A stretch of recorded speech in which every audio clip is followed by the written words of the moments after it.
네, 말씀을 보겠습니다. 오늘 말씀은요, 우리가 자주 읽는 말씀이기도 하고요. 하박국이라는 성경책은 자주 못 찾았어도 이 말씀은 우리가 좀 오래 읽은 말씀. 어떤 말씀이냐면 주의 일을 이수년 내에 부응하게 하옵소서. 오늘은 이 하박국 말씀을 통해서 그 중에서도 이 주의 일을 이수년 내에 부응하게 하옵소서라는 말씀으로 우리가 함께 말씀을 묵상하며 살펴보도록 할 텐데요. 먼저 우리가 살펴볼 건 이겁니다. 우리가 부응케 되도록 기도해야 할 것은 나의 일입니까? 주의 일입니까? 주의 일입니다. 주의 일은 무엇일까요? 물론 교회의 부흥도 들어갈 수 있고 또 교회의 어떤 교회들에 있어서는 뭐 건축이라든지 리모델링이 될 수도 있고요. 또 우리 각각 가지고 있는 여러 가지 문제들이 하나님 앞에서 하나하나 해결되어지는 것도 다 주의 일이라고 말할 수 있을 겁니다. 가끔씩 몇몇 교회에서는요, 이수년 내에 부흥케 하옵소서라는 주제로 교회 건축이나 리모델 같은 부분들을 이렇게 강조하기도 합니다. 뭐 꼭 잘못된 것은 아니지만 우리가 그 안에서 주의 일이 부응케 되도록 우리가 기도해야 된다는 것을 꼭 우리는 기억을 해야 돼요. 그러면 우리가 기도해야 할 주님의 일이 무엇일까? 주님의 일이 이수년 내에 부응케 되도록 하옵소서라고 기도하라 그랬는데요. 주님의 일이 과연 무엇일까? 이 주님의 일이 여러 가지가 있지만 그 중에 정말 핵심적인 주님의 일은 과연 무엇일까? 방금 말씀드렸던 교회의 부흥이라든지 건축이라든지 예의적인 신앙의 부흥들도 어쩌면 수많은 주님의 일들 가운데 하나라고 볼 수가 있겠지만 그러나 하나님께서 부흥케 하시려는 것은요, 이것보다 훨씬 더 근본적인 주님의 일인데요. 그것은 요한복음 6장에 나와 있습니다. 사람들이 예수님께 와서 물었습니다. 주여, 우리가 어떻게 하여야 하나님의 일을 할 수 있겠습니까? 예수님의 대답을 보면은 우리가 하여야 할 하나님의 일에 대해서 정확하게 나와 있습니다. 그것이 무엇입니까? 하나님께서 보내신 일을 믿는 것이 바로 하나님의 일이다. 우리가 집중해야 할 부흥이라는 것은요, 교회 건축이나 숫자적인 부흥이나 여러 가지 개인적인 신앙의 부흥이나 여러 가지 문제 해결이나 이 모든 것들도 들어갈 수 있겠지만 우리가 집중해야 할 것은 하나님께서 보내신 하나님의 아들 예수 그리스도를 믿는 것, 그것이 바로 우리가 집중해야 될 주님의 일의 가장 핵심적인 부분이라는 것. 그렇게 할 때 우리가 상상하는 그런 여러 가지 부흥들, 우리가 생각하는 여러 가지 그런 일들이 일어나는 것입니다. 문제들도 해결되고 또 만약에 그들이 해결되지 않는다 해도 상황이 바뀌지 않는다 해도 우리가 마음과 생각을 하나님께서 다 지키시고 평안으로 인도하여 주시는 것입니다. 주의 일이라는 것은요, 결론적으로 말하면 예수님을 믿는 믿음입니다. 예수님을 믿는 믿음입니다. 예수님을 믿는다는 것은요, 그분이 행한 기적을 믿는 것이고 그분이 말씀했던 말씀을 믿는 것이고 실제로 그분이 2000년 전에 이 땅 위에서 하셨었다는 것도 믿는 것입니다. 그런데 가장 중요한 믿음이라는 것은요, 그 예수님께서 십자가에 달려 돌아가셨는데 그 죽음이 저와 여러분의 죄를 계속 대신하여 죽으신 그 계속의 죽음이라는 사실을 믿는 것입니다. 그리고 또 하나는 그 주님께서 십자가에서 달리신 후에, 죽으신 후에 다시 살아나셨다는 이 부활의 믿음, 이 십자가의 죽음, 계속의 죽음과 부활의 믿음을 갖는 믿음, 이것이 우리 삶 가운데서 이수년 내에 부흥케 되어야 할 주님의 일이라는 겁니다. 주님의 일이 뭐라 그랬습니까? 예수님을 믿는 것입니다. 자, 그리고 다음으로 이수년 내에 라고 기록되고 있습니다. 이수년 내에. 이수년 내에라는 것은요, 우리가 언제 듣기에는 이래요. 앞으로 몇 년 내에 라고 우리가 오해할 수도 있어요. 요 몇 년 안에 라고 우리가 오해할 수도 있는데 그런 의미를 가졌다기보다는 원어를 보면요 오히려 이 수년 내라는 의미는요 이 세대에 라는 의미, 지금 우리가 살고 있는 이 시대에 이 세대에 지금 우리가 땅을 밟고 있는 이 세상 속에서 우리가 살고 있는 이 세대에서도 주님의 일을 부흥케 해달라는 고백이 이게 더 정확한 성경의 번역이라고 봅니다. 그러면 우리가 살고 있는 이 세대는 어떤 세대입니까? 우리가 살아가고 있는 이 세상은 어떤 세상입니까? 이 세대의 특징은 마태복음 16장에 나오고 있는데요. 어떤 세대라고요? 악하고 음란한 세대라고. 2000년 전 예수님께서 살고 계셨던 그때에도 그랬지만 지금은 오히려 더하면 더했지 덜하지 않은 그런 악함과 음란함이 가득 차 있는 세대입니다. 이 세대가 얼마나 악하고 음란합니까? 이 세대의 문화는 너무나 악하고 또 모든 것이 음란합니다. 이제는 그 도가 점점 지나쳐서 도저히 상상도 할 수 없는 것들이 우리의 안방에 TV에서 인터넷에서 우리의 손안에 있는 스마트폰에서 버젓이 방영되고 있습니다. 사람들은 더 음란하고 더 폭력적이고 더 자극적인 것을 보아야만 만족하게 그래도 말았습니다. 제가 일일이 예를 들지 않아도 여러분은 이미 인터넷이나 여러 가지 뉴스를 통해서 이 나라와 이 세대의 문화가 얼마나 악하고 음란한지 여러분은 알 수 있을 것입니다. 우리 눈에 보이는 모든 것들이 우리를 유혹합니다. 믿는 자들이라도 계속해서 흔들고 넘어뜨리려고 합니다. 우는 사자와 같이 집어삼킬 영혼들을 찾아서 헤매고 있습니다.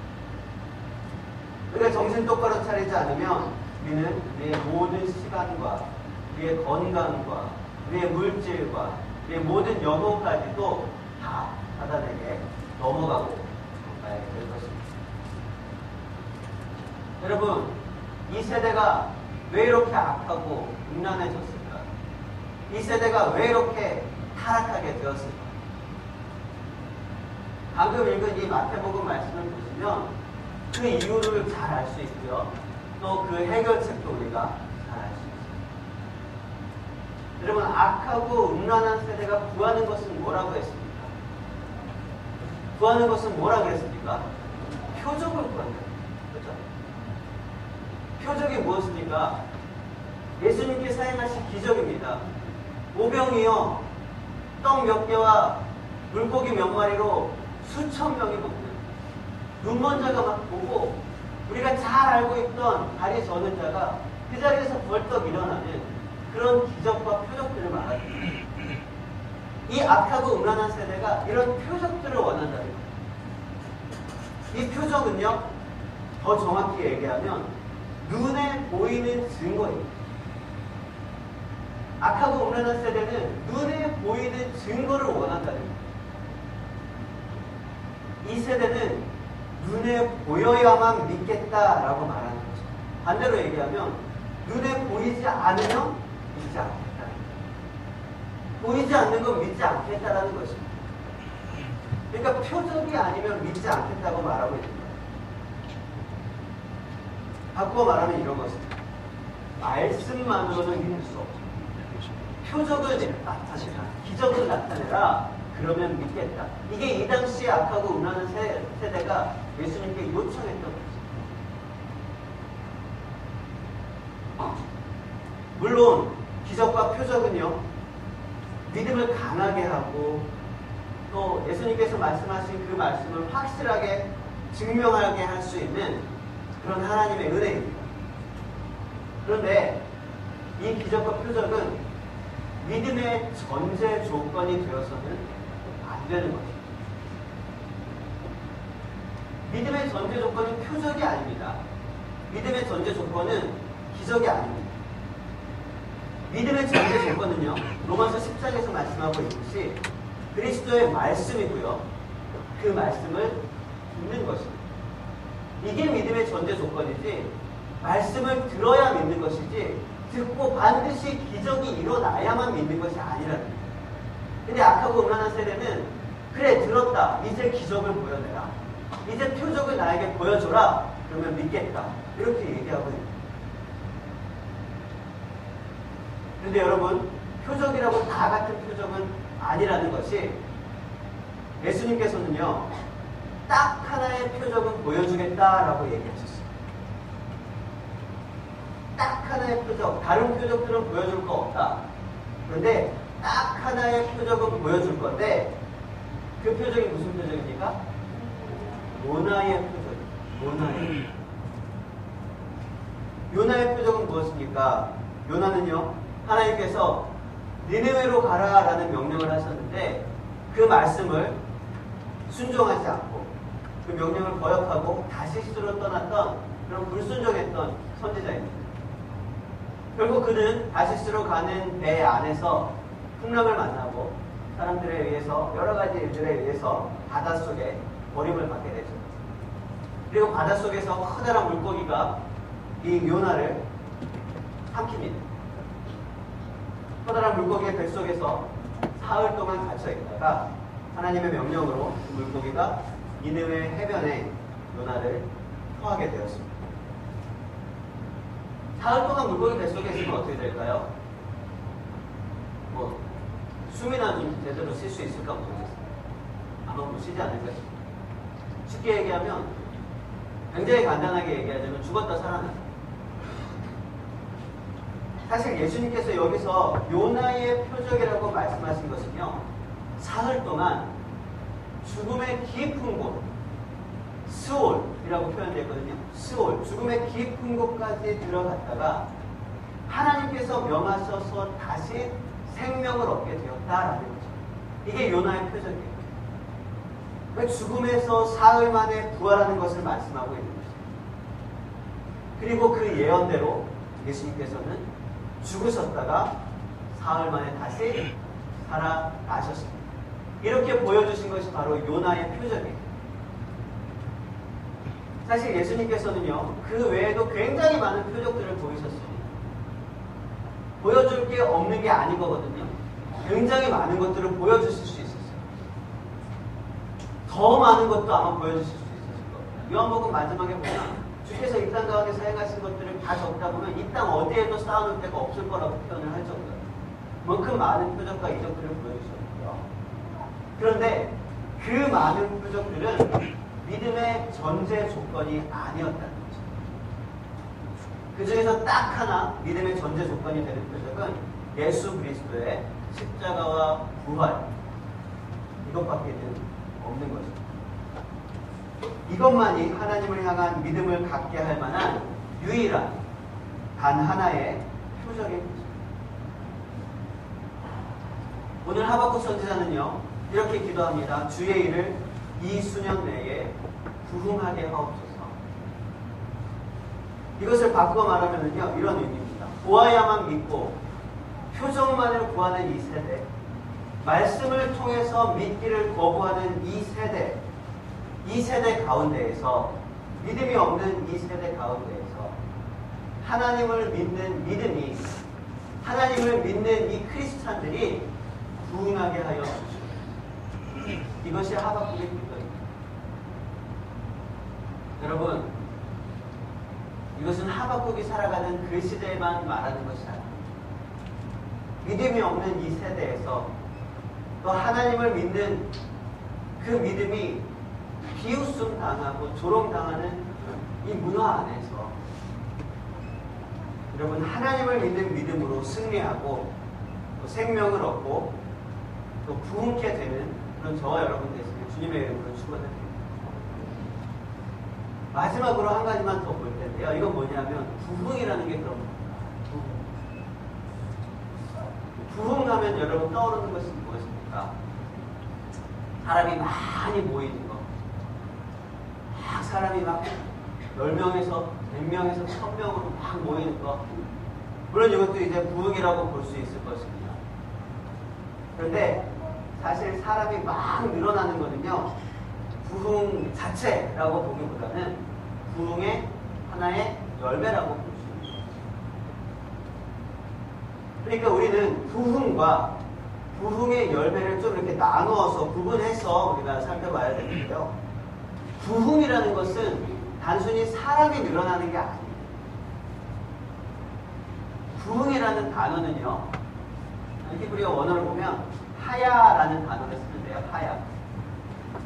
이 단어는 성경에 굉장히 많이 쓰이는 단어입니다. 하야라는 단어는 구약 성경에 굉장히 많이 쓰였어요. 200번이 넘게 쓰였어요.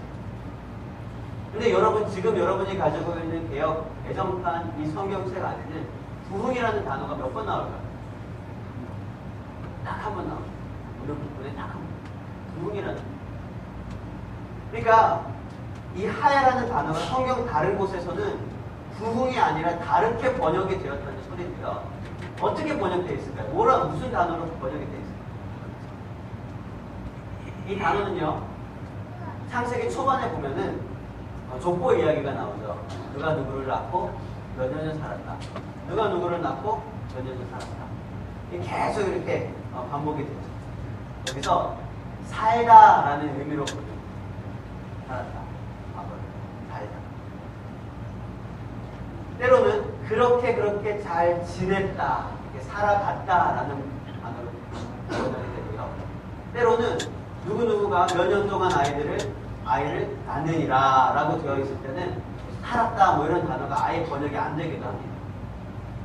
굉장히 많이 이 하야라는 단어가 쓰였는데 대부분은 그렇게 잘 살아갔다라는 표현으로 번역이 되더라는 거죠.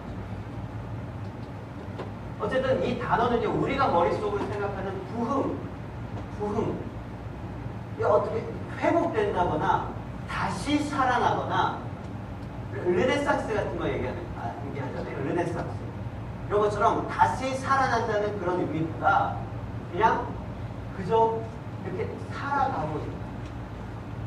살아있다. 살아있는 것이 유지되고 있다라는 단어로 더 많이 사용되었다는 거죠.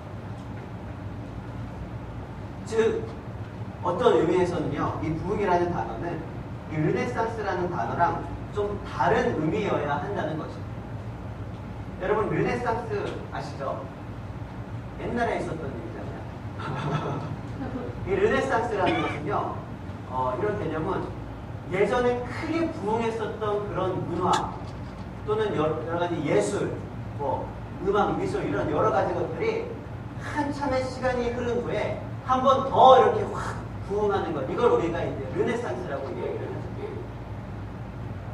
이게 다시 살아난다는 의미입니다. 그런데요, 이런 문화나 예술 같은 거는요, 살았다가 죽었다가 또 살았다가 또 죽었다가 이렇게 되는 거예요. 유행은 돌고 돈다 그러잖아요. 짧은 치마도 한때는 짧은 치마였다가 몇십 년 지나면 이게 또 긴 치마가, 제가 고등학교 때 치마가 막 발목까지 였어요. 근데 긴 치마가 유행이었어요. 근데 요즘 보니까 또 치마가 막 짧아져요. 다행히 얘가가 이제 고등학교 다닐 때는 길어지겠죠.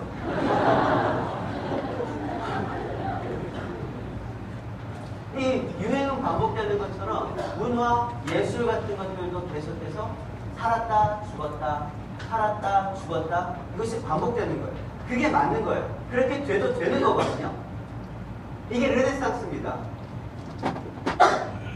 그런데요, 우리가 여기서 보고 있는 이 부흥이라는 단어, 히브리어 하야라는 단어는요, 어떤 의미가 있냐면, 정확하게 얘기하면 항상 살아있어야 하는데 죽었던 것이 다시 살아나는 거예요. 무슨 차이인지 아시겠습니까? 르네상스는요, 원래 살았다, 죽었다, 살았다, 죽었다, 이게 당연한 게 다시 살아난 거라면, 하야라는 이 단어, 부흥이라는 이 단어는 항상 살아있어야 되는 건데 죽었다가 다시 살아나는 거예요. 죽으면 안 되는 건데 죽었던 거예요. 죽으면 안 되는 건데 죽었다가 이제 다시 살아서 회복되어지는 거예요. 이걸 이제 하야, 즉 부흥이라고 이야기를 한다는 거예요. 이 하야라는 것은요, 생명과 연관되어 있습니다. 생명이 죽었다 살았다 죽었다 살았다 그렇게 됩니까? 아닙니다. 생명은 항상 살아있어야 됩니다. 한때 잘 나갔던 것처럼 지금도 잠깐 좀 잘 나가는 시대가 이렇게 확 회복되었다. 이거는 어쩌면 르네상스, 이거는 부흥이 아니에요. 하나님의 말씀, 하나님을 향한 믿음은 그러한 르네상스의 개념이 아니라는 거죠. 우리에게 반드시 필요하고 꼭 있어야 되는 그런 삶의 목표, 항상 살아있어야 하는 그런 삶의 기준, 이것이 바로 부흥이라는 거예요. 하나님을 향한 믿음과 순종의 결단, 그리고 신앙의 고백이 사라져버린 이 악하고 음란한 세대 가운데서 하나님의 말씀이 원래 있어야 하는 그 하나님의 말씀이 다시 살아나고 예수님을 믿는 그 믿음이 다시 회복되어져서 우리의 삶의 기준이 되고 또 우리가 하나님 나라에 이를 때까지 계속해서 우리의 삶을 비추어야 하는 것, 이것이 진정한 부흥이라는 것입니다. 믿음이 없는 이 세대에서 믿음으로 살게 하소서. 믿음이 없는 이 세대에서 믿음이 다시 살아나게 하여 주시옵소서. 이것이 오늘 하박국 선지자의 기도였습니다. 비록 이 세상은 믿음이 없고 눈에 보이는 열매만 추구하고 손에 잡히는 물질만 바라보고 있다고 하더라도, 그래서 무화과 나뭇잎이 마르고 포도 열매가 없고 감람나무의 모든 소출이 없는 우리의 모습을 보면서 절망할 것이라고 이 세상 사람들이 우리를 기대할지라도 저 사람들은 분명히 이제 멸망할 거야, 좌절할 거야. 포도나무에 열매가 없으니까, 감람나무에 소출이 없으니까. 그런다 할지라도 우리는 여호와로 말미암아 즐거워하고 구원의 하나님으로 말미암아 기뻐할 수 있는 것입니다. 이것이 부흥, 생명을 누리는 자들의 삶의 방식입니다. 눈에 보이는 것들에 휘둘리지 않아요. 눈에 보이는 것들은 너무나 절망적이에요. 왜냐하면 믿음이 없는 세대이기 때문에. 그래서 이 세대 사람들은요, 눈에 보이는 것을 내놓으라고 말하고 있습니다. 표적을 보이라고 이야기하고 있습니다. 사단은 표적을 보여서 막 사람들을 마음을 막 흔들어요. 사단은 여러 가지 기적들을 행해서 그 사람들이 보여주는 것에 매달리게 만들어버려요. 심지어는 우리가 굳건한 믿음을 갖고 있는 우리에게도 자꾸자꾸 그런 여러 가지 유혹과 여러 가지 다른 그런 영들을, 여러분, 부흥은 생명입니다. 원래 있어야 하고 원래 주인 되어야 하는 그 예수님의 말씀이 우리의 삶 가운데 다시 회복되어집니다. 말씀을 정리합니다. 여러분, 이 부흥이라는 것은요, 생명이기 때문에 회개에서부터 시작합니다. 부흥이라는 것은요, 그냥 사람 많이 불러 모아서 사람 막 넘치게 하는 이게 부흥이 아닙니다. 부흥이라는 것은요, 분명한 생명이기 때문에 우리 안에 먼저 생명이 움켜야지만, 뿌리 내리고 싹을 틔워야지만 열매를 맺는 거지, 뭐 줄기도 건강하지 않은 데다가 열매를 사다가 매달아놨다고 해서 열매가 맺어지는 게 아니라는 거예요. 100년 전에 우리나라에 부흥의 역사가 일어났을 때에도 마찬가지입니다. 회개에서 시작했어요.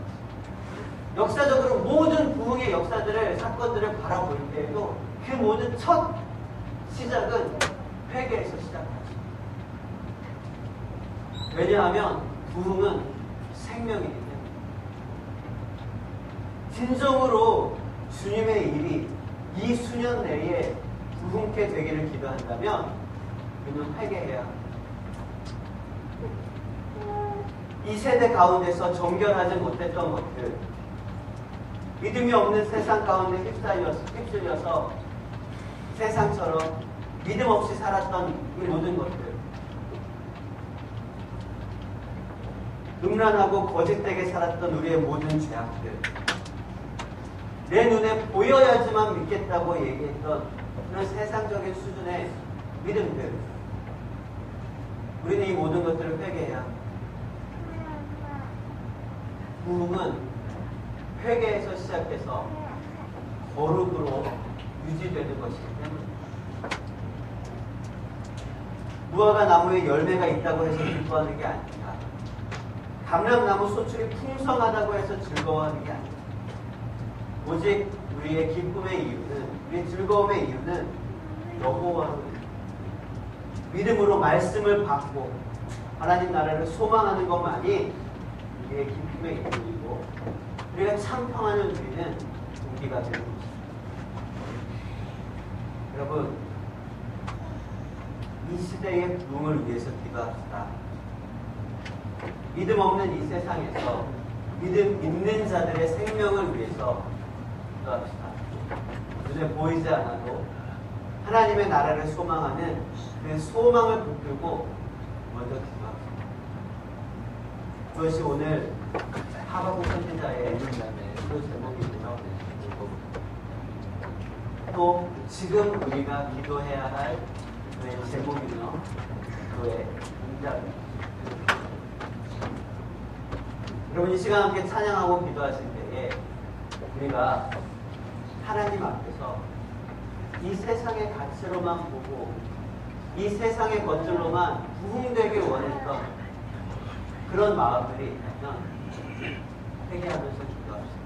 그리고 진리의 성령님께서 이 땅 가운데 임하시고 진리의 말씀이 우리 안에 가득 채워지기를, 하나님의 은혜가 강물처럼 풍성하게 우리의 삶을 적시기를, 이 시간 함께 찬양하고 그 기도의 제목으로 함께 기도하겠습니다. 함께 찬양합시다.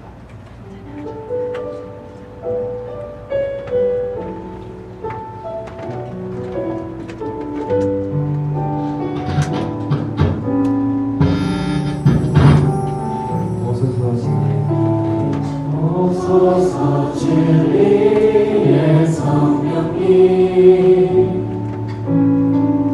이 땅을 들며 임하소서. 거짓과 탐욕 죄악에 무너진 우리 가슴 정케 하소서. 오소서 은혜의 성령님, 하늘 가르고 임하소서. 거룩한 불꽃 하늘로서 임하사 다르게 하소서. 주 영광이네.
거짓과